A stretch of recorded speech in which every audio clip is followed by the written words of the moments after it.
Let's bring in our military analyst, Dr. Victoria Taylor. So, Victoria, we heard Zelenskyy confirm that there is going to be a meeting tomorrow and Saturday between the Ukrainians, the Russians and the Americans, the first of its kind.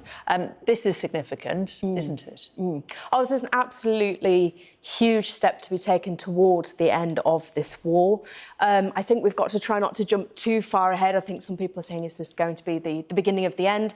I think actually the best analogy here is what Zelenskyy was saying about Groundhog Day. This is about trying to break that cycle. And we've seen that with his frustration at his European partners, that he feels as if he's making the same speech year on year and not really getting any closer. So this is important because at the end of the day, it has been the elephant in the room for the Ukrainians, or maybe more realistically, it's actually been the bear out of the room for them, and getting everyone on at least in the same location, but maybe not on the same page. That's the important thing.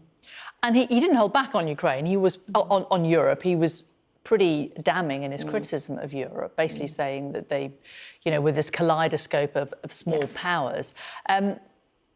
What do you think Trump will make of that speech? I mean, there are points during it when I was listening to it, I was thinking he's just had a meeting with Trump. It almost feels like he's actually saying what Trump wants him to hear. As Trump said to him, right, you go off and say some unpleasant things about Europe and I'll sort this meeting out for you.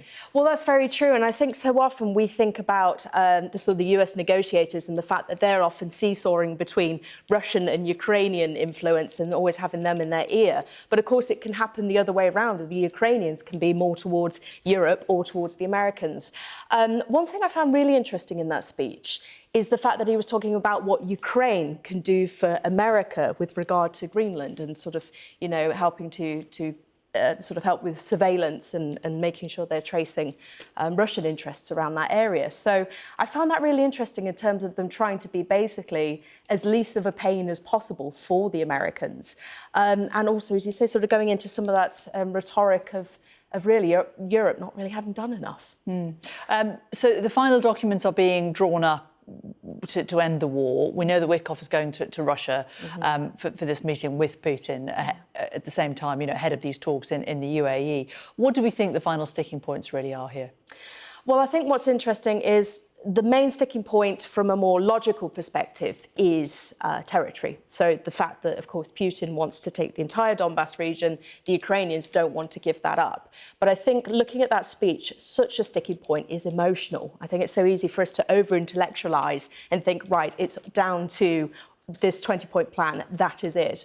But the thing is, you know, Zelenskyy was talking about the fact that Putin is a so-called free man, that he's not being put on for a trial for war crimes and things like that. So I think in terms of the actual sort of end goal and where this is actually going, you know, this is far more complicated than just the practicalities from a military perspective.